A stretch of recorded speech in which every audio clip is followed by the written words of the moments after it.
Durante años, un hombre que se hacía llamar Sir caminaba entre la élite internacional como si fuera intocable, un imperio bancario, poder global y una imagen de multimillonario perfecto.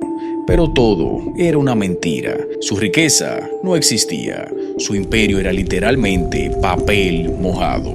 Todo era una estafa de más de 8.000 millones de dólares que dejó a millones de personas en la ruina, perdiéndolo todo. El hombre detrás de esto se llama Robert Allen Stanford, un hombre que mientras el mundo confiaba en él vivía como un multimillonario, financiado con dinero que no era suyo. Allen no tenía un jet privado, tenía 6 jets privados. Tampoco tenía un simple barco, tenía un yate de 112 pies llamado Sea Eagle, una verdadera exhibición de poder, lujo y control. Era la representación perfecta de riqueza, pero construida sobre nada. Todo esto abre varias preguntas. ¿Cómo logró estafar a miles de personas durante tanto tiempo sin ser detenido? ¿Por qué su mano derecha terminó traicionándolo y revelando desde adentro cómo funcionaba toda la estafa? Y la más importante de todas, desde el punto de vista psicológico, ¿por qué millones de personas siguen cayendo en el mismo tipo de estafas una y otra vez? Hoy vamos a responder esas preguntas con detalle. Y ojo, esto no es solo la historia de un fraude, es la historia de cómo una mentira puede parecer verdad hasta que ya es demasiado tarde. The Stanford legacy began nearly 70 years ago back in Mexia, Texas, where my grandfather started Stanford Insurance Company. Para entender cómo alguien llega a robar 8.000 millones de dólares, hay que regresar al inicio, a un pequeño lugar llamado Mexia, donde nació Robert Allen Stanford el 24 de marzo de 1950. Desde joven, Allen, como le gustaba que lo llamaran, no encajaba en la vida tranquila de su pueblo. Tenía una ambición demasiado grande, una necesidad constante de ir más allá, de convertirse en alguien importante. Estudió finanzas en la Universidad de Baylor y se graduó en 1974, pero no soñaba con una vida normal, ni con ser un simple contador. Él quería poder, reconocimiento y una vida que llamara la atención. Sin embargo, sus primeros pasos en el mundo de los negocios estuvieron lejos de ser exitosos. Intentó abrir un gimnasio de musculación en Waco, pero el proyecto fracasó. Allen entendió algo que cambiaría todo lo que vendría después. No siempre necesitas tener éxito para parecer exitoso. A veces basta con proyectarlo, mostrar seguridad, mostrar riqueza, mostrar control, aunque por dentro todo se esté derrumbando. Esa idea, simple pero peligrosa, se convertiría en la base de todo su imperio. Un imperio falso que con el tiempo engañaría a miles de personas sin que casi nadie se diera cuenta. El verdadero punto de giro llegó en la década de los 80, durante la crisis del petróleo en Texas, un momento en el que muchos veían cómo sus negocios se derrumbaban y sus fortunas desaparecían. Pero para Robert Allen Stanford y su padre James Stanford, esa crisis no fue solo un problema, sino una oportunidad. Mientras otros vendían desesperados o abandonaban el mercado, ellos hicieron lo contrario. Compraron propiedades en Houston a precios muy bajos, cuando casi nadie las quería. Era una apuesta arriesgada pero paciente, esperando a que el mercado volviera a subir, y eso fue exactamente lo que ocurrió. Con el paso de los años, esas mismas propiedades que antes parecían casi sin valor aumentaron su precio de forma enorme, y cuando finalmente las vendieron, obtuvieron una gran ganancia. Ese momento cambió todo. Allen pasó de ser una persona común, con ambiciones, a entrar realmente en el mundo del dinero y las grandes oportunidades, pero no solo ganó capital, también ganó algo igual o más importante, una historia de éxito real, una prueba de que había tomado buenas decisiones, que podía hacer crecer el dinero y que sabía cómo moverse en el mundo de los negocios. Esa historia se convirtió en su mejor carta de presentación para atraer la confianza de otros inversionistas. En 1993, Allen dio un paso decisivo y tomó el control total de la empresa familiar, que ya contaba con cientos de empleados, marcando el inicio de una nueva etapa en su vida, donde su ambición empezaba a crecer al mismo ritmo que su influencia. Pero el horizonte de Texas pronto le resultó pequeño y también demasiado vigilado. En 1985 fundó su primer banco fuera de Estados Unidos, el Guardian International Bank, en la isla de Montserrat, marcando el inicio de su expansión en el mundo financiero offshore. Sin embargo, con el tiempo, las autoridades británicas comenzaron a hacer demasiadas preguntas sobre cómo operaba esa institución, lo que llevó a Stanford a tomar una decisión estratégica, abandonar Montserrat y trasladarse a otro territorio donde el control fuera menor y las condiciones más favorables. Para 1990, ya estaba establecido en Antigua y Barbuda, donde continuó reorganizando su estructura financiera mientras consolidaba su presencia en la región. Poco después, en 1994, dio un paso mucho más importante: el nacimiento del Stanford International Bank, una nueva versión de su proyecto, pero con una imagen más fuerte, más internacional y más ambiciosa, diseñada para atraer dinero de todo el mundo.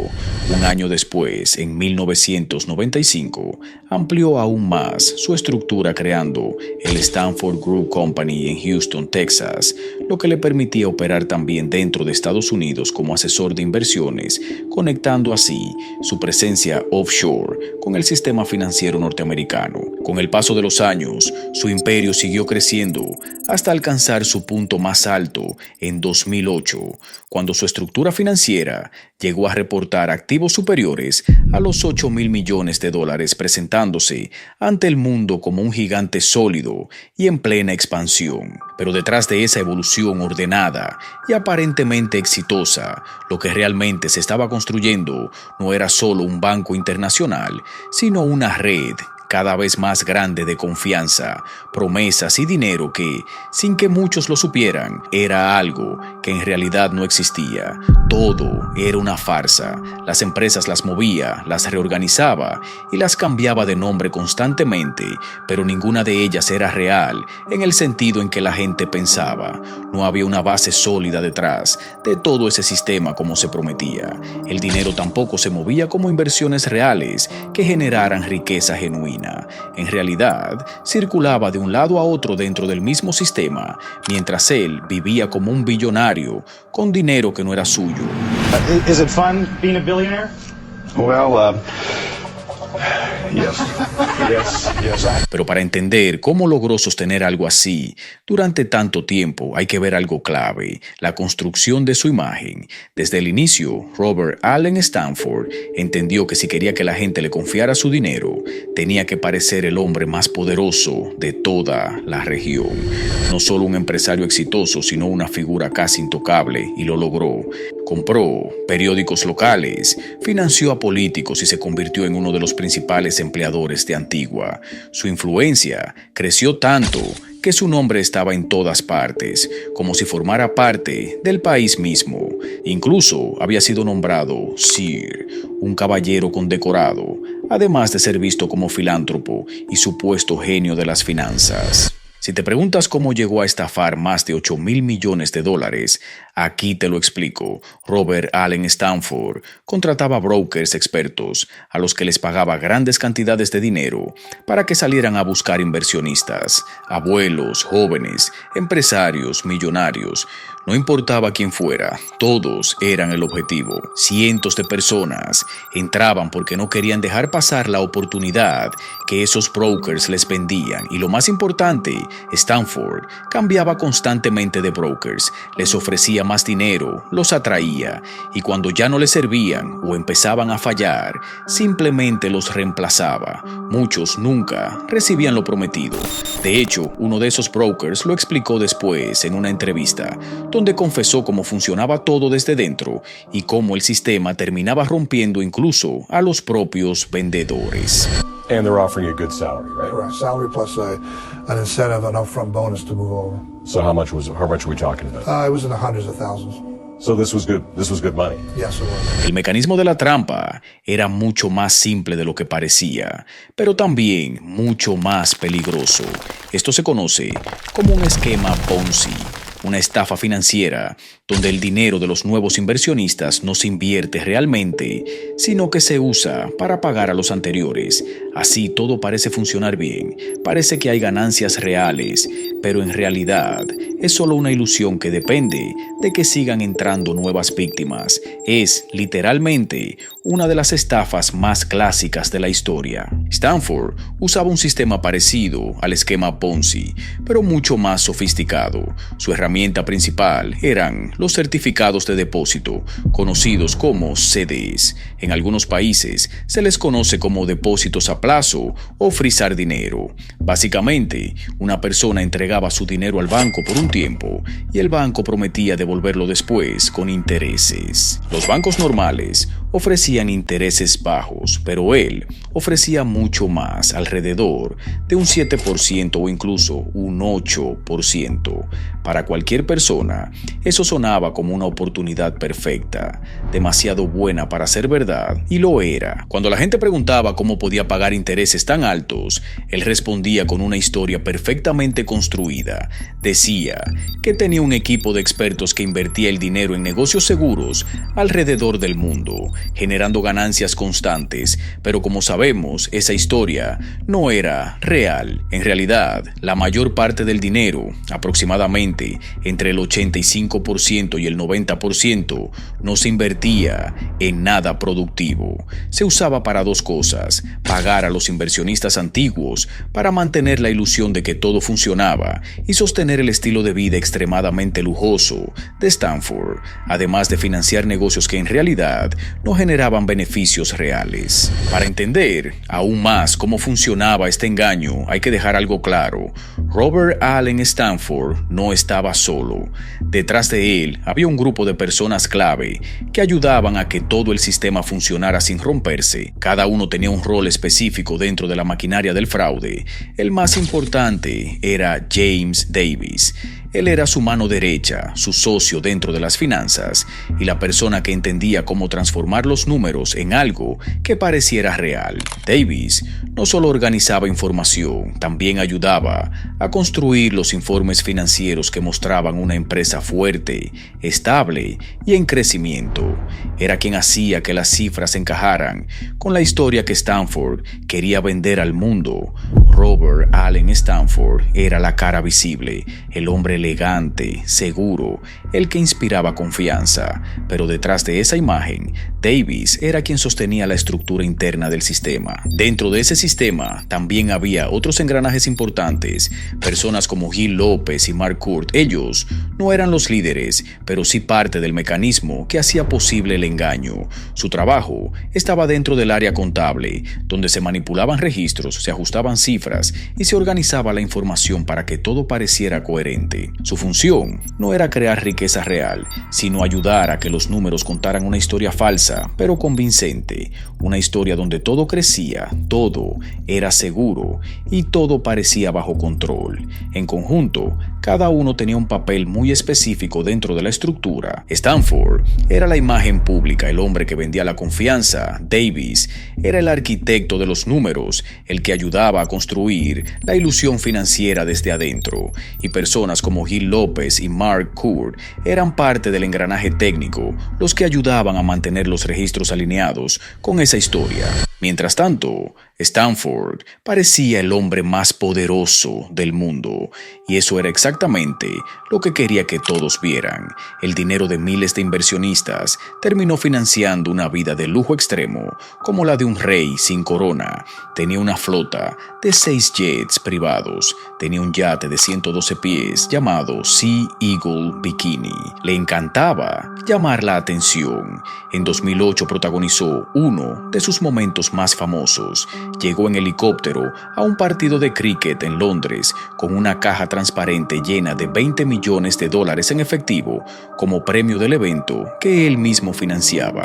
Caminaba por el campo como si fuera el dueño del deporte, rodeado de cámaras, celebridades y admiración. Pero no solo gastaba en lujos personales, también usaba el dinero para comprar influencia, patrocinaba eventos deportivos, financiaba estadios, donaba a instituciones locales y construía construía una imagen de benefactor en Antigua, asegurándose de que su nombre estuviera ligado al poder y al prestigio. El inicio del final no llegó con un gran operativo ni con una revelación explosiva.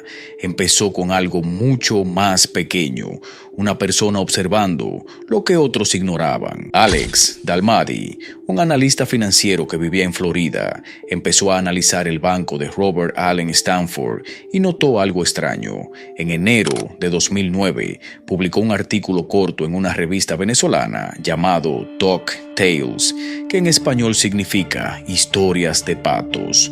Su idea era simple, pero muy poderosa. Decía que este banco era como un pato. Si se ve como un pato, camina como un pato y suena como un pato, entonces probablemente es un pato. Y lo que quería decir con eso era claro: algo no encajaba. Mientras el mundo entero sufría una crisis financiera, los bancos más grandes de Estados Unidos y Europa estaban perdiendo dinero, pero el banco de Stanford seguía mostrando ganancias constantes y perfectas, como si nada malo pasara en el mundo. Eso ya era una señal muy sospechosa. Alex Dalmadi también descubrió otro detalle importante. El banco era auditado por una oficina extremadamente pequeña en Antigua, con muy pocos empleados. En otras palabras, un sistema enorme que movía miles de millones de dólares estaba siendo revisado por una estructura demasiado débil para controlarlo realmente.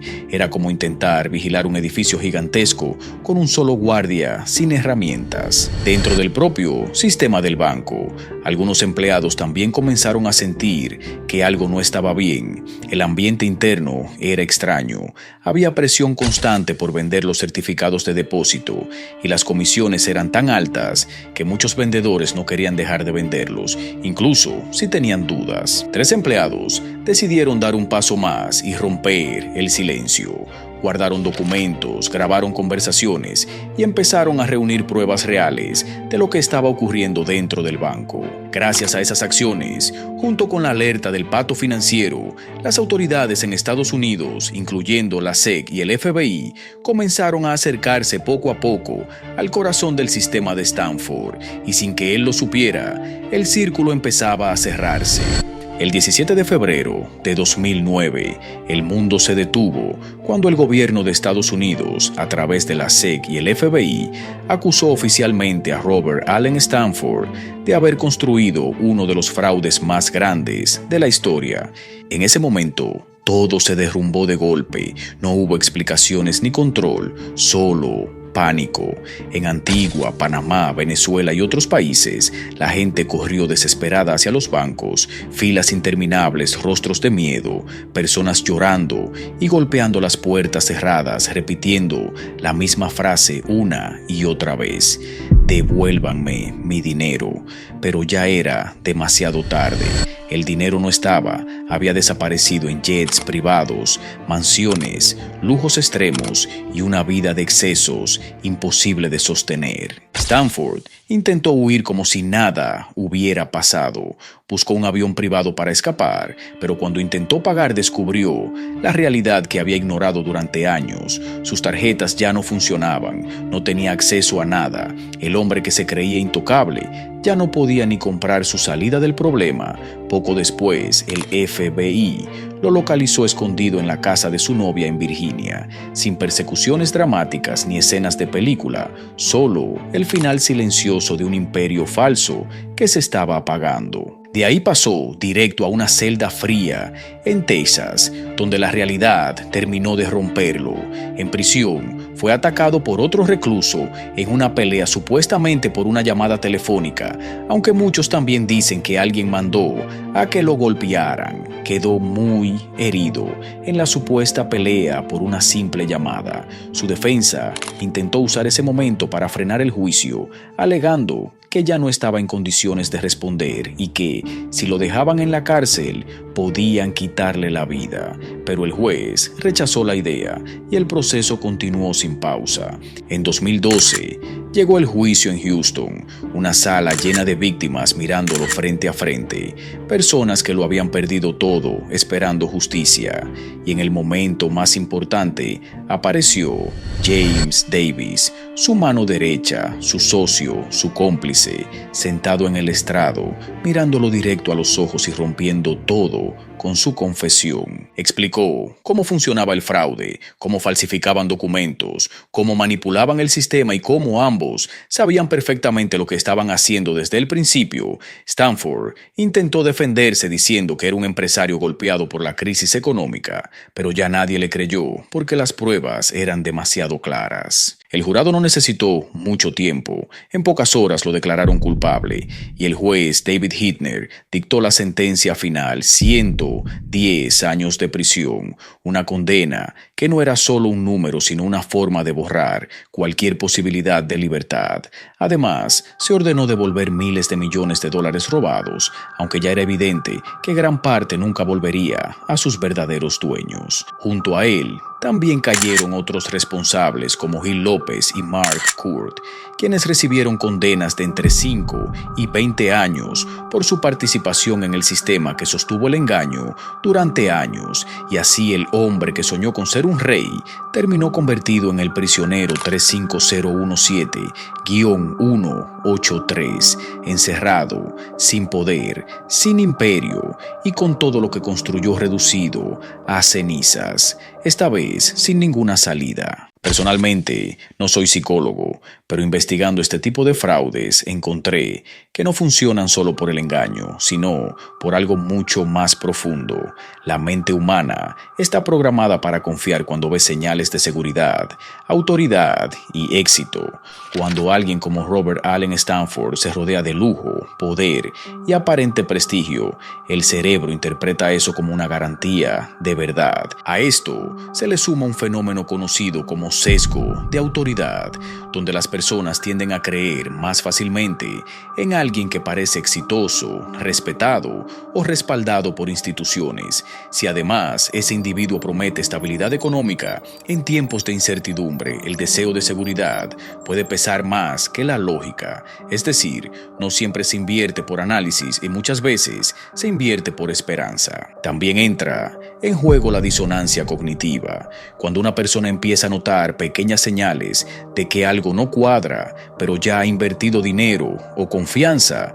El cerebro tiende a justificar lo que ve para no aceptar que cometió un error. Es más fácil creer que todo está bien que enfrentar la posibilidad de haber sido engañado. Y finalmente está la presión social. Cuando ves a otros invirtiendo, ganando o confiando sin cuestionar, el miedo a quedarse fuera puede ser más fuerte que las dudas.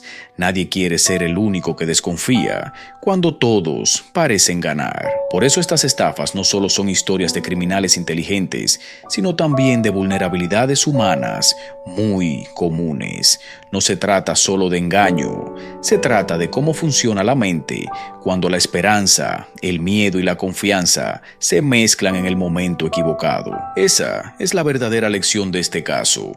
No siempre caemos porque nos engañan mejor, a veces caemos porque queremos creer. Con esto culminamos. Gracias por llegar hasta el final de este video. Ahora te recomiendo ver mi video anterior sobre Robin Ramírez, la mujer que destrozó el sistema de los supermercados con cupones falsos en una estafa de más de $600 millones en cupones de comida. Ahí vas a ver otro nivel de cómo la mente humana y el sistema pueden ser manipulados de formas increíbles.